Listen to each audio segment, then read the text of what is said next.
when you start to really elevate and step into your fullest authenticity and your greatest energy, your greatest version, you're going to fall off with family members, with friends, with workplaces. It's like your energy and your vibration is becoming very unique.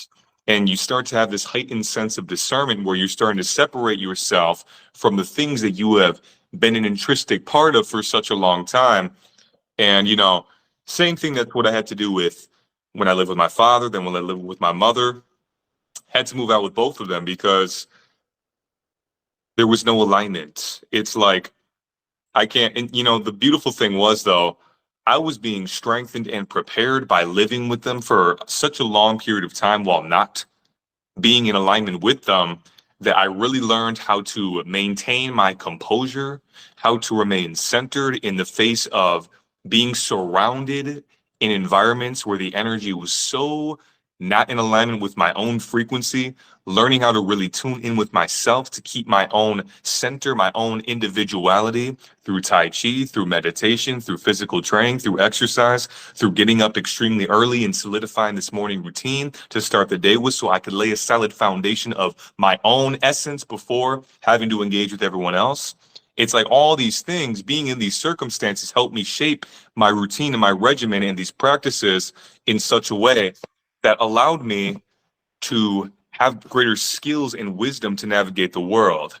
Now, when it was time to leave, though, essentially, it's like, you use your own discernment and your own inner guidance, your own inner compass as to when and how to go about that. Because when I moved out with my mother, it was in the most non-optimal circumstance possible. I had $40 to my name. It was the middle of the Michigan winter. I've never slept in my car before. And I just had to get the hell out of there because literally her energy, she was starting to attack me, not just physically, but verbally attacking me, gaslighting, manipulation, literally just, projecting. And it's so crazy watching somebody kind of in a narcissistic rage or kind of just in that attack where they genuinely believe every single lie that comes out of their mouth. They are simply projections of themselves that they project onto you, and they genuinely believe it is you. The gaslight, the manipulation, you start to question your own sanity. You start to think that you're fucking crazy and that you're doing something wrong for walking in your authenticity. And so that was the point. I had to get the fuck out of there with nothing. And that's what was required for me. I can't remember, I was 20 or 21. I think I was 20 years old. I moved out, lived in my car, flat broke, rock bottom homeless for several months, stealing my food to survive. Didn't even have a phone. My only phone got water damage, so I couldn't make videos for 3 months. Before that point, I was still making daily shorts on YouTube.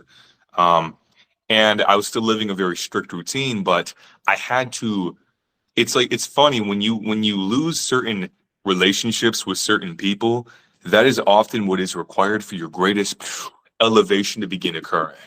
When I left my ex-partner, that's when I truly kind of healing a heartbreak or an attachment to a person, that tremendous, massive level up. When I left living with my mother, my parents, I was completely on my own and independent, massive level up and breakthrough. I could not be, the style of videos that I make today were blossomed from the fact that I lived on my own. If I still live with my mother, I would not be making videos like I do today. I would not be the kind of energy that I cultivate, the kind of fucking authority and just edge, because I could not do that if I'm fucking living in my mother's apartment with her. It's just not going to fucking happen.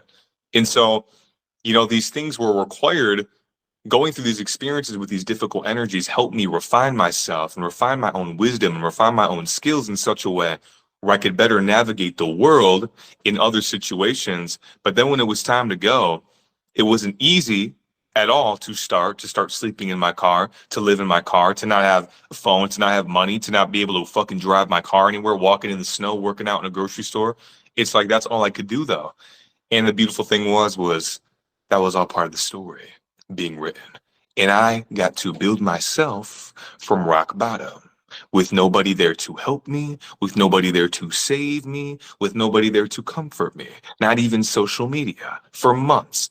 Literally nothing but my routine, the bare minimum food, workout after workout after workout, fasting, constant prayer, and staying in constant connection with the source, with God, with the universe, your intuition, whatever you want to call it. That was literally all that I had. And Yeah. so, and it was required for me to remove myself from these people to truly step into that full independence and be able to do the things that I do today.